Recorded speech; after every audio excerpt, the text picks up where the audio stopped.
10, 9, 8, 7, 6, 5, 4, 3,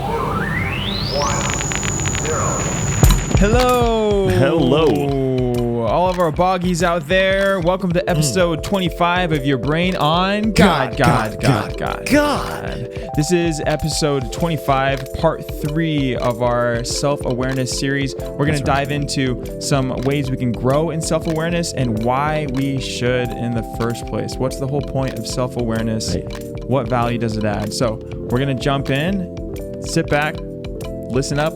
Drink some tea. Drive safe. Enjoy the episode. Like humans, humpbacks have spindle neurons, brain cells that make it possible for emotion, social interaction, and being self-aware. And they have more of them than us. What does that mean?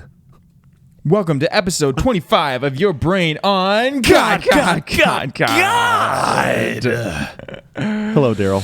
Whales have more spindle neurons than humans, or humpback whales at least.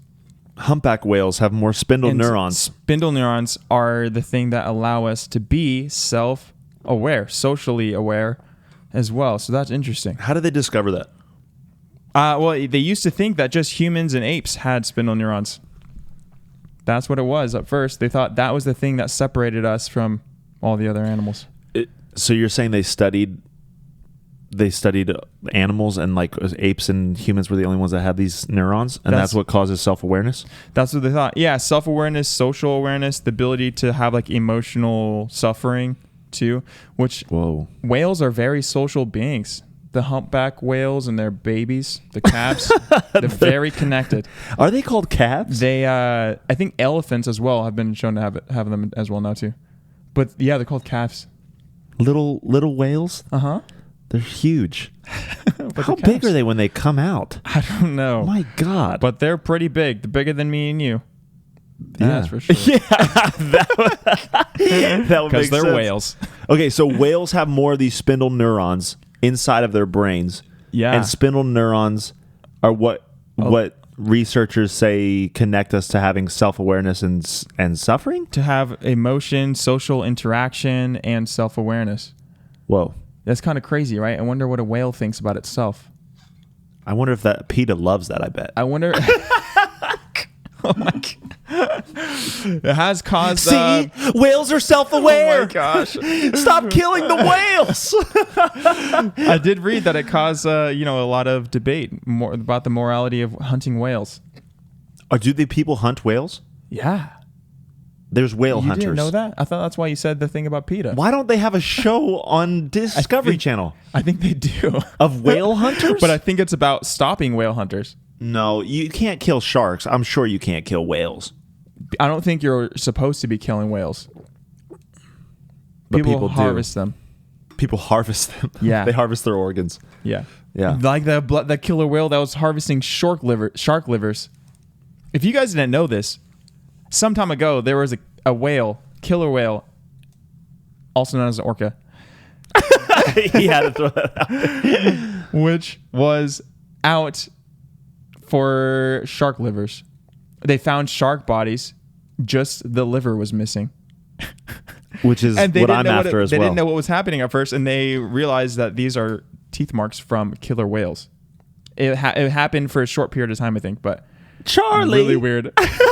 Isn't that what? Anyway, llamas with hats or something? Oh, Charlie! Charlie! Or no, you stole my liver, Charlie! Oh my gosh! Oh God, you took my liver. Anyway, okay, no, Charlie. so whales are self-aware. Self-awareness. Self-awareness. Yes, and that's what we're talking about today. We were talking about this whole time because I found this picture. I was at an aquarium with my wife Brittany. And it had this little thing, some fact about whales. And I was like, we need to talk about self-awareness. Literally, it's the whole reason we did a self-awareness series. Just so we can say. Just so we could talk about these whales. And then the first two what I started. episodes of this series, Darryl didn't talk about I totally whales forgot once. to talk about them. He didn't talk about his whales. Okay, so what does that mean? Whales have self-awareness. That just means I don't know what that means. But when you told me it, you were like, I'm so I stoked to just tell thought you it this was fact. so crazy that they have more spindle neurons than we do. Like they have and what I would take that to mean is they have a bigger capacity to be self-aware than we do. But maybe that's wrong. I don't know. Right. It's just fascinating to me. I would never think of a whale being self-aware and Right. thinking about itself and its emotions and the emotions of those around Right, but it them. still doesn't have like complex. Well, I guess it does have language, huh? It has complex language, yeah. Like inside of its mind when it's thinking like, oh, I should really be nicer to my children. It's like, well, that's like a dolphin. Anyway, okay. Dolphins. Yeah, so spindle neurons call self-awareness in us. There you go. There's their That- fun fact before we get into it. Yeah, so that's the reason we are able to be self-aware is spindle neurons. Spindle and if you're a neurons. human being, I'm pretty certain you have spindle neurons. And if So you don't, too have the capacity maybe get that checked to out. be self-aware. Hopefully there's some stem cell stuff where they can input the spindle neurons into you. Can you imagine if we could all get an extra dose of spindle neurons? God, that would I help wonder- out a lot of people. That might help out a lot of people with social awareness Yeah, and self-awareness, talking about our impact on others around us, right? that'd be good. Dang. So we're in episode 3. Well, episode 25, actually, of Your Brain on God. Part 3. Part 3 of our self-awareness series. Now that we know our fun fact about whales, we're ready to jump on in. Jump All of in our or boggies out there. Dive in, as we should say. Oh, did we just breach a good conversation? So we're talking about in episode 1 we talked about self-awareness for personal growth. Part Episode 2 we talked about self-awareness and how that affects our relationships. And in this episode, we want to talk about tools to actually stepping into self-awareness. Now, we've mentioned a couple tools, and we talked a little bit about how you actually know if you're self-aware last episode, but we want to be more specific in what can actually bring us into a greater sense of self-awareness. Yeah, and actually, what do we do after we become self-aware too, right? Because self-awareness really isn't the end goal. No. I think the Johari Window is a helpful little thing to keep in mind that every person there's these 4 quadrants, 4 different areas that we are in when it comes to self-awareness. There's the open area where I know and other people know this about me. There's the blind area where I don't know and other people know it about me. Those are our blind spots. And then there's the hidden area or the mask, the facade, where I know things and I choose not to reveal those and share them. And then there's the potential or the unknown. Right. And as we grow in self-awareness and in authentic community and living authentically, we want to increase that open area. Right. Find out our blind spots, and decrease the amount of things that we are choosing to hide and keep secret and live authentic. Right. And, fully integrated with ourselves, and uncover those potential areas as well. I think the first window to start in then, I mean, you have the open area, you can kind of reflect on those different things, but probably the first area to start, at least what I would think, in self-awareness is, what am I hiding? Because I think that's like an immediate thing that you can do literally right now. You don't need to go to somebody to say, what do I not know about myself, right? Like, what am I hiding from other people, or maybe what, facades am I putting on that aren't actually presenting me fully, I guess, or authentically in front of other people.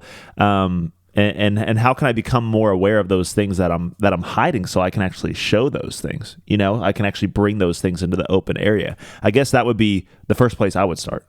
Yeah, that's probably the most accessible, Right. because because those are things that we are aware of already. Right. Right, the things that we choose to hide behind, or things that we choose to neglect.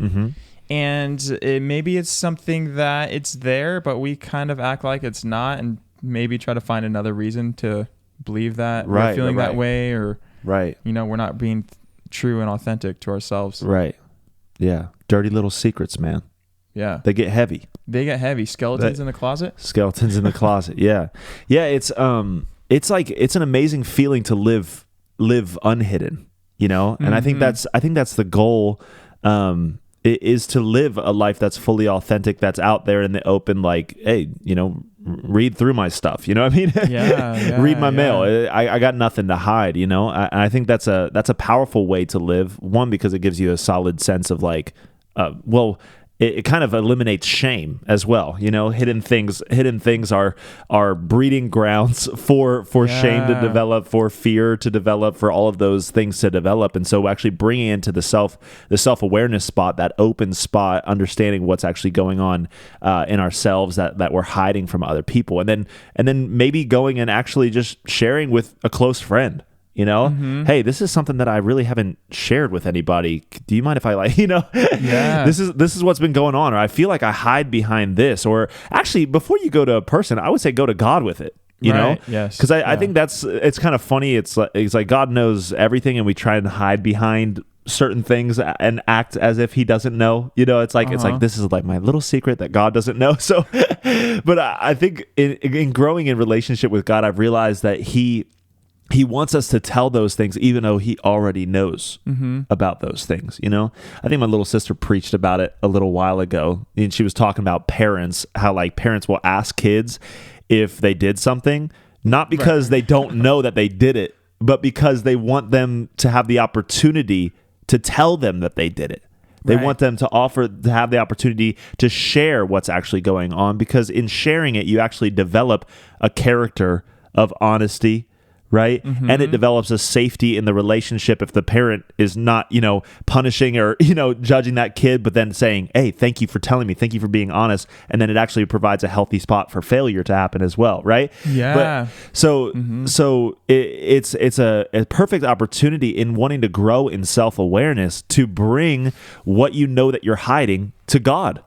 And I think that's the first step is it's almost like what David says, when he comes to God. Well, actually, that's a different thing, because he's talking about any hidden things in me. Search me and know me. But to bring those things to God and to say, hey, like I've been acting like you don't know about this. This is actually what's going on. I feel like I act in this way because I'm insecure in this spot, or I actually have some anxiety around this, or this happened and it's been too painful to even bring it up with you, God. So I'm gonna bring it up with you. And then once you bring it up with God and see some of that healing, you can start bringing it to other people too. Yeah, close friend. I think that on that note, that was Adam's first response, was to hide whenever he did something that he knew he shouldn't have done. Right?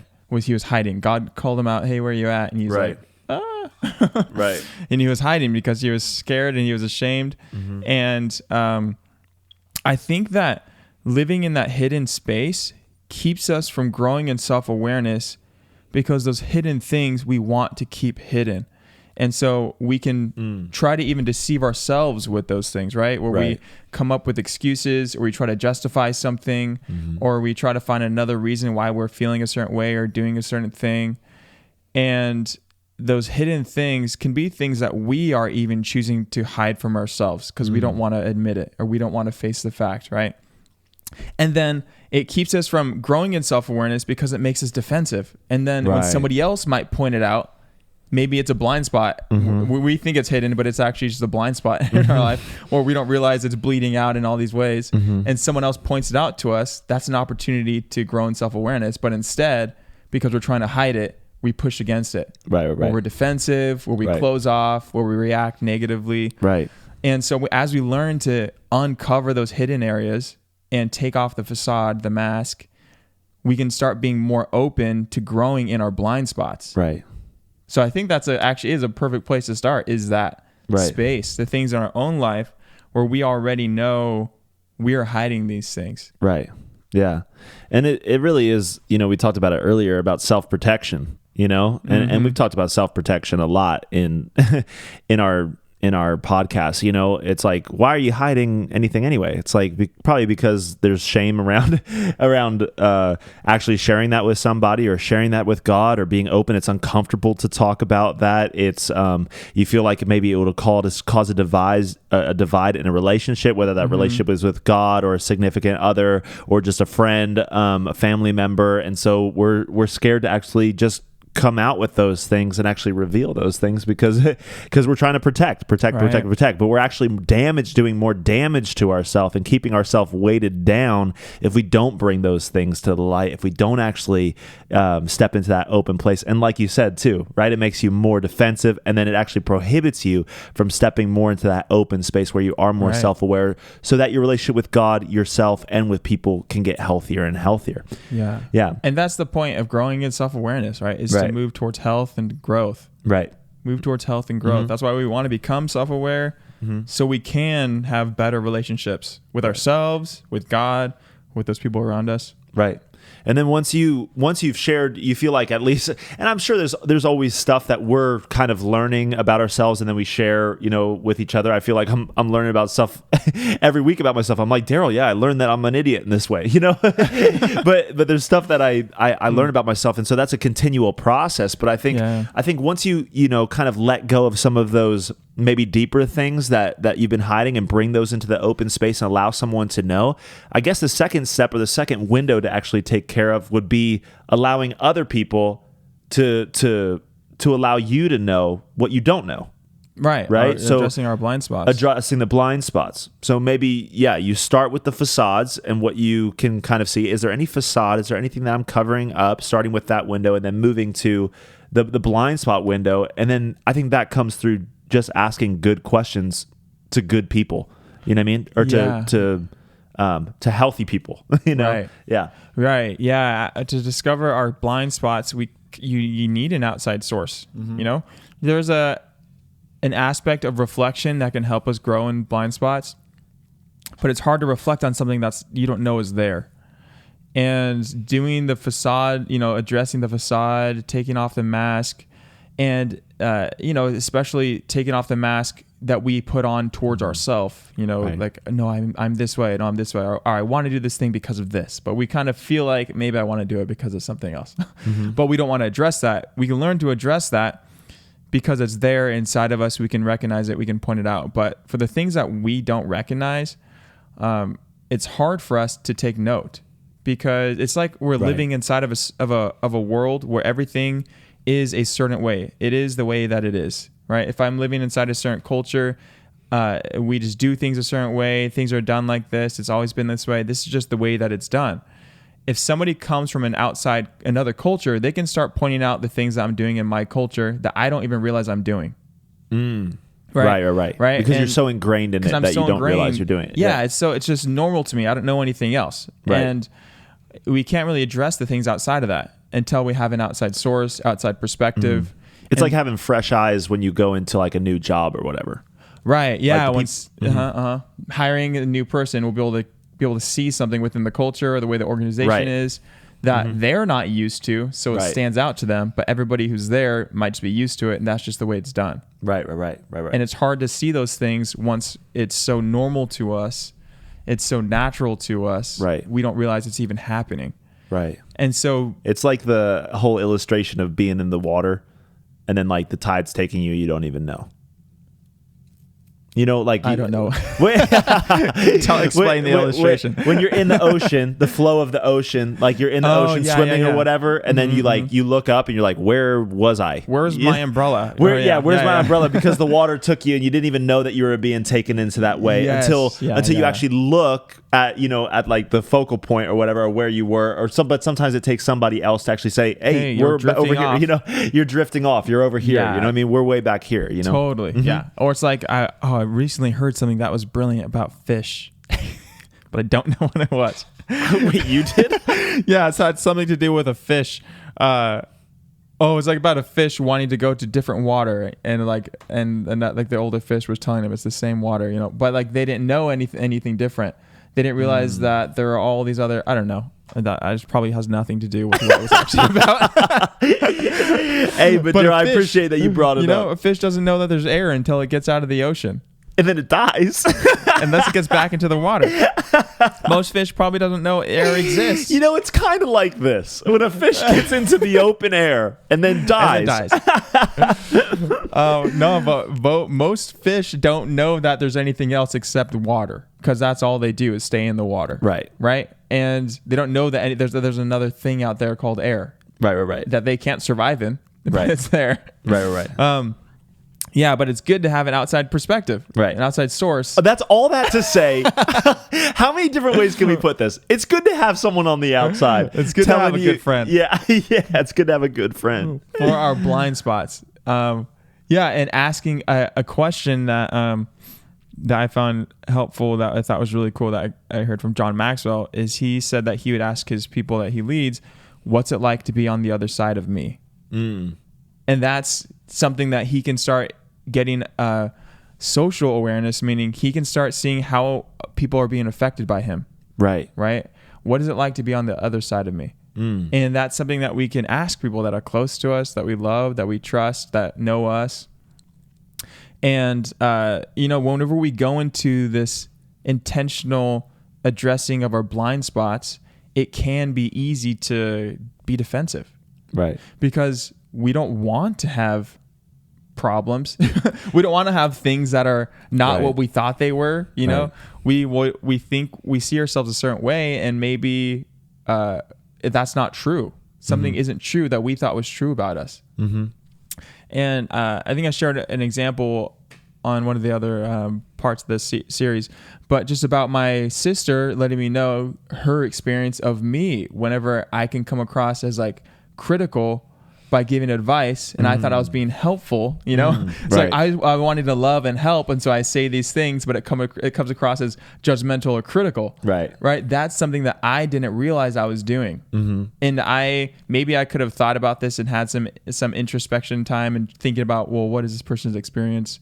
But I have to have some kind of outside source at least to let me know that it's possible to be experienced another way. Right. And so my sister help me see that blind spot within myself. Right. And then I can, with that's an opportunity for me to get defensive. Right. Because then I could say, I'm just trying to help you, and you don't want to hear what I have to say. Right. Because you don't want to be helped or whatever, I can get defensive and start thinking about me and trying to protect myself and trying to protect the image that I had of myself. But if I truly want to grow in self-awareness for the benefit of my relationships and my health, my personal health, my relational health, I need to be okay with being wrong, and I need to be okay with there being a gap between who I am and who I want to be. Right. And honestly, it's a practice in humility. Yeah. Because what a humble question to go to somebody else, maybe that you lead or in your family, one of your friends, your significant other, and say, what's it like? What's your experience of me? And then saying, I actually want to know. And being honest, don't say only say the good things, Right, but what is your actual experience of me? Do you feel safe around me? Do you feel good around me? Like what do you see when you see me, And then actually listening and accepting that feedback and being like, okay, this is this person's experience of me, Right. And even if it might be quote unquote wrong or like bias, it is that person's experience of you, So then you can kind of take a deeper reflection on, okay, what was valid from that? You know what I mean? What can I actually do to change this? I can actually see that as well when they said that, or get the counsel. I love, the Bible talks about like wisdom being in the counsel of multiple, of multiple brother. And so it's like if somebody says that, maybe don't just take it like, that's fact. That's how it is. Right. But go to somebody else too. And hey, do you see this in me? Have you seen that same pride that this person is talking about? Do you see that? And then if they're like, well, I've never seen that in you, then it's like, okay, maybe go to another person, like, do you see this pride in me? But at least you can kind of get a grid of where the boogers are in your nose. At least you can get a grid of it, and so that you can determine whether or not you need to pick them out or not. Yeah, that's good. Right? Yeah, that's good. We want to know where the boogers are, so we can get them out of there. So we can get them out of there, so you can man. Breathe easily. Exactly. Yeah, and I'm trying to breathe easy, right? So I think it's definitely a practice in humility, and so we have kind of like the looking at yourself portion, right? Understanding like kind of the facade, bringing somebody else into that. And then I think what helps with both of those things before we talk about something else is going into, I guess what I'll call observer mode. Observer mode. Beep, beep, beep, beep, beep, beep. Okay, right? So you go up into observer mode, which basically means this, and this is something that we talked a little bit about in the first part of this series, is that oftentimes we're looking at ourselves with a judgment attached to ourselves. Or what you said, when somebody says something or calls something out in us, we immediately create a story about why they're saying that, or we get defensive or whatever, right? And we immediately place a judgment on ourselves, or we're scared of placing a judgment on ourselves and it being true, so we place a judgment on that person. You're speaking out of turn. How could you? Why would you ever say something like that? Whatever, right? And so what I mean by observer mode is that we need to practice learning, we need to practice seeing ourselves through I guess, in some sense, a non-biased lens, or a lens without judgment, to be able to see what is, but to not attach identity to ourselves when we find something out about ourselves, to not attach shame to ourselves when we find out something about ourselves. Darryl had a good analogy before we started recording. It's like to be able to look at yourself, say you want to like get fit, you know what I mean? And to look at yourself without judgment, which is really hard. You know what I mean? I've just been thinking about that recently. I'm like, I need to get back in the gym. And it's hard to look at yourself and be like, this needs to be tighter, and not get like anxious about like, I want to be stronger in this area. But it is a practice to look at yourself without judgment, and then to make a decision, okay, what needs to change, right? Yeah. So it's almost like you're distancing yourself in a way from, I don't know how to explain it. Maybe you can explain it for. I've heard it said like suspending judgment. I think we quoted somebody in the first part about being true self-awareness requires us to look at ourselves without judgment. And the analogy that I was talking to Aaron about was, if we look at ourselves naked in a mirror, it's like that's kind of a vulnerable thing to do without judging ourselves, right? Which I do often. I do every day. I just want to practice self-awareness. But Darryl, what are you doing? Just practicing self-awareness. So Brittany asked me every day. Yeah. I'm like, babe, I do this every day. I'm just practicing self-awareness. But to look at ourselves fully, completely, vulnerably, right? Right. And without judgment, just looking at ourselves as we are without making a judgment, not saying, I'm too much this, I'm not enough this, I need to have this, I'm not, and having these negative or positive judgments, really just taking a look at ourselves in observation mode, like Aaron said, just to observe and think, okay, well, where am I right now? Without judgment. And then think, well, where do I want to be? Do I want to be somewhere else, or do I want to be right here? And if I want to be somewhere else, that instantly creates a gap, right? Like there's the me right now, and then there's the me that I want to be. And what happens is we get caught in that gap and we start making judgments. But instead of doing that, we just need to look at where we want to go and make a decision to make movement and action towards that. Right? That's what self-awareness does. It allows us to see ourselves as we really are. And then we can make a choice to be different. If we want to choose to grow rather than focus on the gap, focus on growth, on growing. If I think, okay, I lost a lot of muscle during the quarantine, I want to get some muscle back. I can do that without judging myself and thinking I'm too skinny. I'm too skinny and therefore da-da-da-da. And we make it mean all these things. Yeah. Or the same thing. It's like, I just, people are telling me that I'm prideful, or I like realize that I have pride in this area. Oh my gosh, I'm so terrible. I have pride. I'm the worst. You know what I mean? How does that help? It doesn't help. It doesn't change the fact that you have pride. You know what I mean? Or help you with the process to actually grow in humility. What allows you to grow in humility is to see something as it is, say, oh my gosh, I have that in my life. And then just to say, but that does not define me, you know what I mean? Or that's not who I want to be. And I love the idea of just the fact that you don't want to be that probably shows that that's not who you are. You know what I mean? Just the fact that you don't want to be prideful, you don't want to be lustful, or you don't want to be, whatever, arrogant, mean, angry, whatever. Just the fact you don't want to be probably means that you're not that person. You know what I mean? And then you can actually make steps to not be that person, right? When you actually see yourself in that way. So suspending judgment is huge, because that weight of pressure, like, it actually perpetuates, I would say maybe even for, body types or whatever, getting down on yourself because you don't have as much muscle. And then the anxiety of that judgment perpetuates people to get caught up in like eating and more unhealthy patterns, right? It doesn't do anything healthy. There's no benefit in judging yourself. No. And that's what it really is. It's the difference, again, between self-consciousness and self-awareness. Yeah. Right? It's not to look, it's looking at yourself without judgment, coming into an observer mode, being able to see yourself as just as it is, without tying yourself or somebody else for that matter, which is also very important, not tying somebody else to what they just said or were honest with you about, right? Going into observer, is this actually true? Can I see this in my life? How do I make steps to fix it? Right? Yeah. That's and something that I remember hearing when I was in college from my principal. He would always talk about being unoffendable.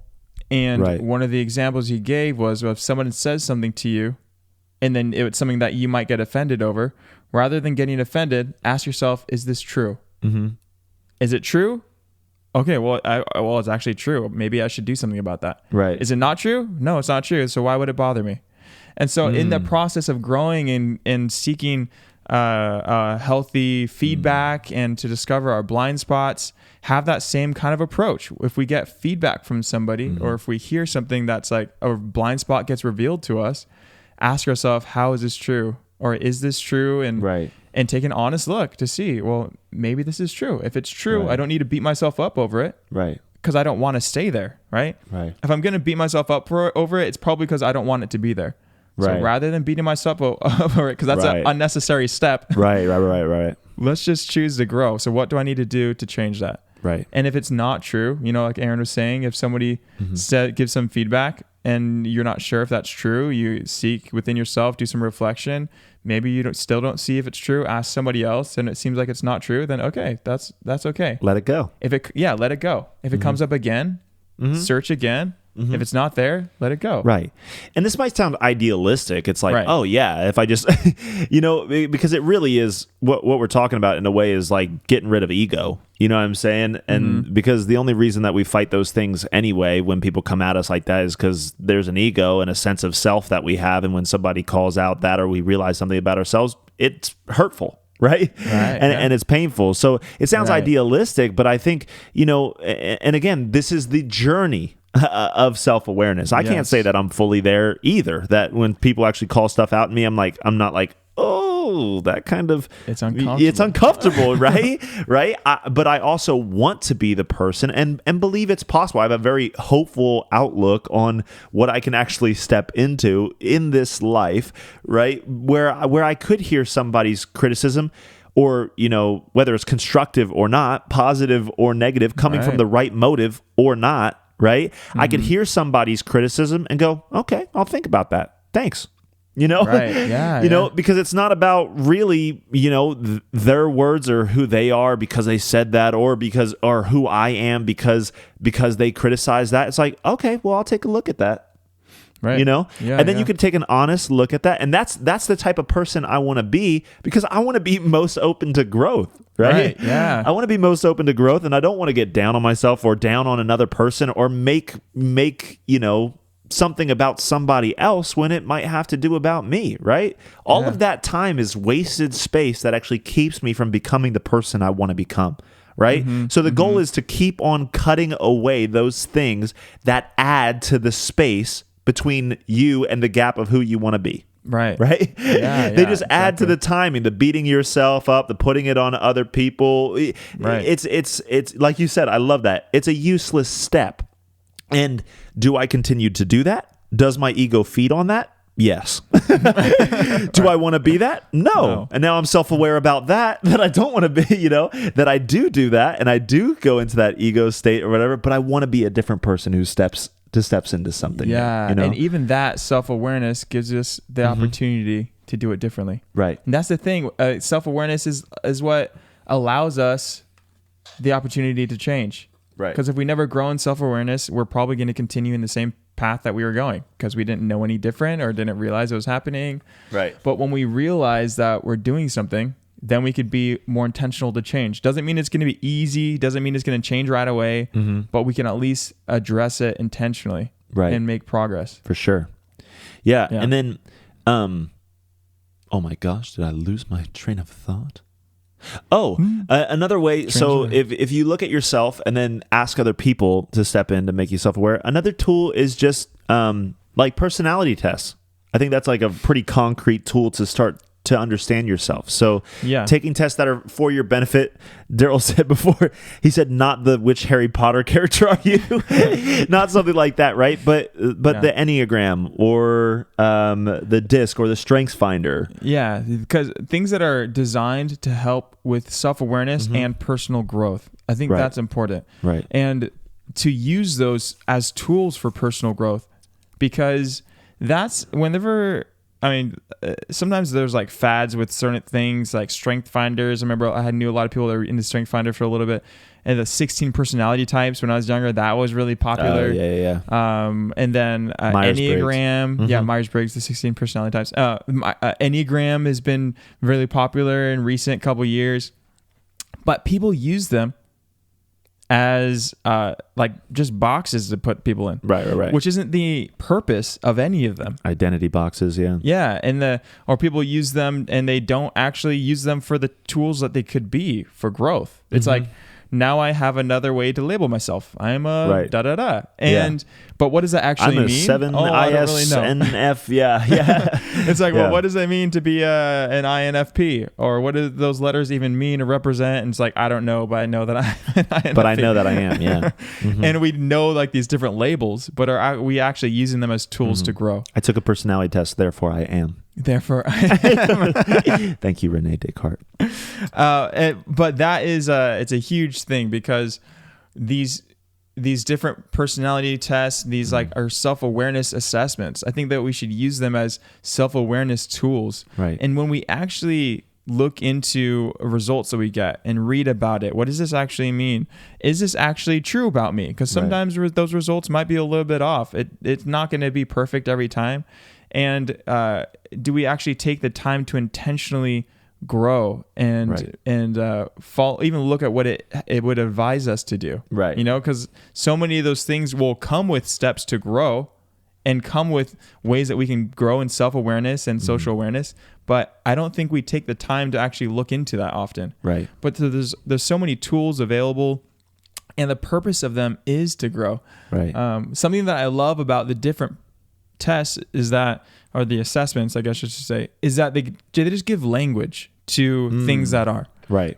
It gives language to who I am, to who you are, to these different things that are natural to us. Or to what you're experiencing of yourself. Yes, it gives language to those experiences, which maybe we didn't know how to put into language before. Right. And so they're tools for us to understand ourselves and to understand other people. Right. Right. And I love the Enneagram in the way that it's connected and how the numbers are so connected to each other. And the purpose is to not stay and at the spot that your number is, right? With the Enneagram, if you guys don't know, it's like 9 different numbers, but it will identify, the point is to identify what number is most natural to you, what number you most relate with, but then to move in a direction of growth and health, which actually moves away from the most iconic things about that number. Because the Enneagram is it kind of identifies brokenness. It's like identifying the ways that we are broken so that we can know which way to heal. Right. The direction that what health looks like. But people so often don't use it that way. It's like, you're such a number, you're such a 3, you're such a 4, you're such a 7, you're such a 9. Right, yeah. And it's in doing that, we're like, you're so broken in this way. Right. Because that's what it's doing. It's saying, Yeah. But they're tools to give language to, so that we can grow. Yeah. We can become more self-aware. And that language, again, is so important because you being able to articulate what you feel or what's going on in you allows you, it reveals who you are, right? Or it reveals how you're acting, or it allows you to share with another person what you may be feeling on the inside so that they can speak into that, right? So all of that stuff is super awesome, stepping into those things. And again, it's not an identity box, but it's a tool for uncovering some of those things. Yeah. And just like getting feedback from a close friend, Right. Sometimes we could take those assessments, or we can read certain things and think, oh, I don't really like that. Right. Or I don't want to be that way. Right. And I've heard one of a big teacher on the Enneagram say that when you're reading about the Enneagram types, if you read through all of them, well, the one that makes you irk the most is probably your number. Right. The one that you're most uncomfortable while you're reading is probably you. probably you. Because it's uncomfortable. And I forgot who said it, but they said that the thing that stops us from becoming self-aware is the discomfort that we experience in the process. Right. And I would say, a fourth one too, and I don't mean to get all sermon on you, but is going to the Word for me.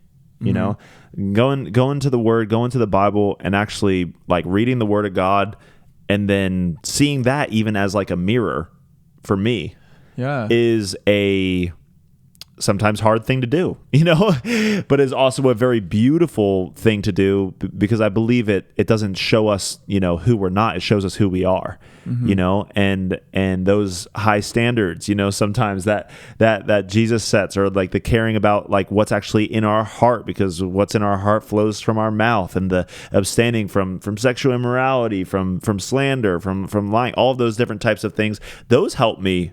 That the Word helps me. It becomes a mirror to me that becomes very self-aware. In fact, James mentions it as a mirror in the Word, right? Yep. It's like someone who reads the Word but doesn't actually do it is like a person who looks in the mirror and immediately forgets who they are, right? So they're looking in the Word and then not living according to it. They're forgetting who they are, right? And so I want to know who I am through God's perspective, right? And so I go to the Word, and it's a great self-awareness tool, because as I read the Word, I start to see maybe some of those gaps, and think that gap was met by Jesus, right. It was met by Him, but I use that as well for a tool to say, oh man, I think was prideful to this person, or I want to love that person. I want to be sacrificial in the way that I love. Like I want to be called to this higher standard. I want to be honorable. I want to, hold value. I want my words to carry weight. All of those different tools, and we could go into that for way, way long. So I don't want to dive fully into that topic, but that's a huge self-awareness tool for me. Yeah, me too. And just reading it, because as we read it, that's something that we can reflect upon. Right. And that takes intentionality too, to actually ask yourself, am I doing this? Right. Am I living this way? Am I loving like Jesus is saying to love? Am I going to this person who offended me like Jesus said to do, to go and to seek reconciliation? Right. Or am I doing this right now? Right.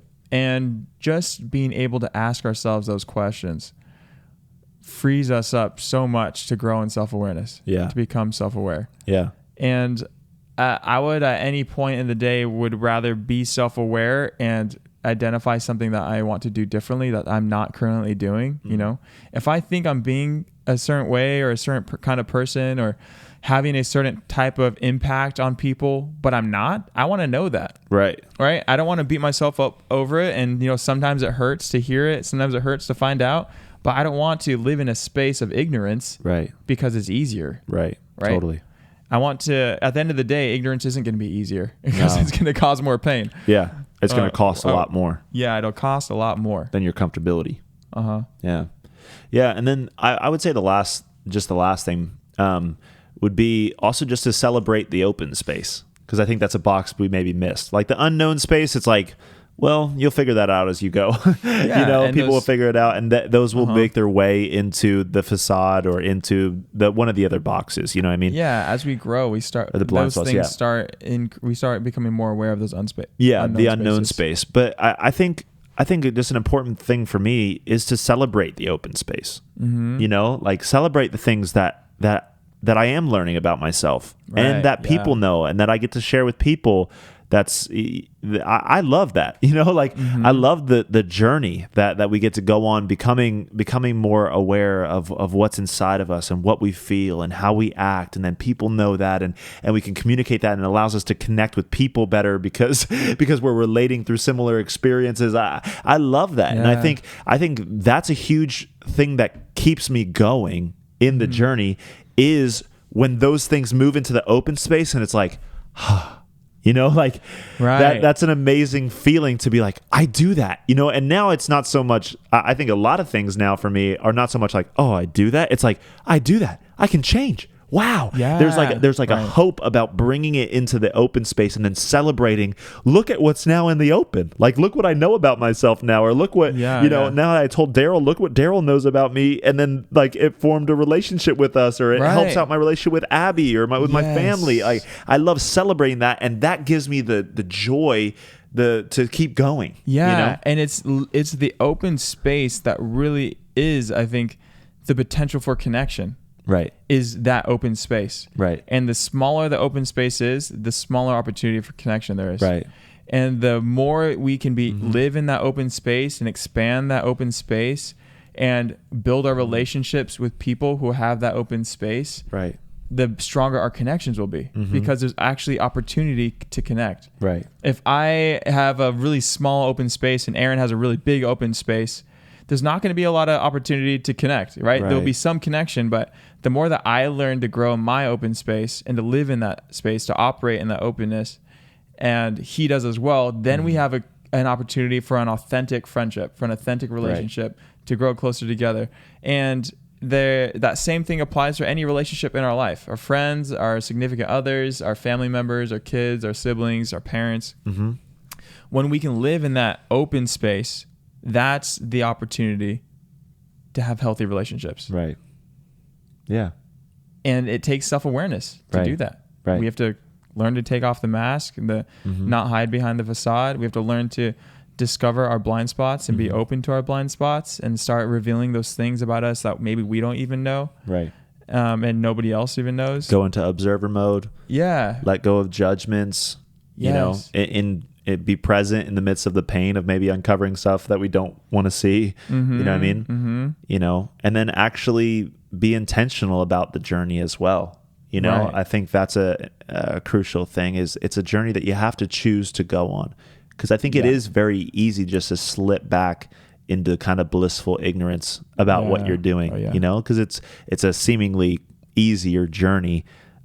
But ultimately not easier in the long run, but it's a seemingly easier journey and something that we can slip back into. So being intentional about that journey, you know what I mean? To go into the Word, to have those solid relationships where people are telling you about the boogers in your nose, you know what I mean, or something in your teeth, you know what I mean, where they're not friends that just don't say anything, Right. And you are moving more and more into that open space. I love that so much, Darryl. Like if I have a small open space and then I meet somebody with a large open space, it might encourage me to have a larger open space, but there's not going to be much that we can connect on if I'm set on holding my space that I have. Right. I don't want to address my blind spots. I don't want to reveal any of these facades that I'm hiding behind. Right. I don't want to learn more about the unknown. Yeah. I just want things to stay as they are. You know what I mean? You're actually going to keep yourself in that box rather than that open space becoming more and more open, which allows for greater connection. Yeah. And it's so much, I feel like it's so much more free, Right. Just the freedom that we can operate in with God and with ourselves, with other people, when we choose to live in that space. Absolutely. That's good. That's good. That's good stuff. I'm encouraged. I hope you're encouraged. I know. I'm encouraged. I'm like, I need to get more self-aware. Yeah. That's so good. Awesome, guys. Well, thank you for joining us in this 3-part series of self-awareness, episode 25, a quarter of 100 episodes right now. Quarter of 100. Wow, we're so close to 100. 1/4 of the way there. When you put it that way, right? That's a quarter. We are a quarter. We can play a game at. But we're worth more than a quarter, Darryl. Anyway, okay. Make sure that you follow us on Spotify Podcasts and iTunes Podcasts, Instagram, TikTok. Any other ones? YouTube. Subscribe, follow, like, comment.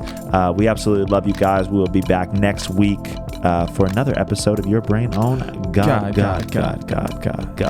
We love you guys. Have an amazing week.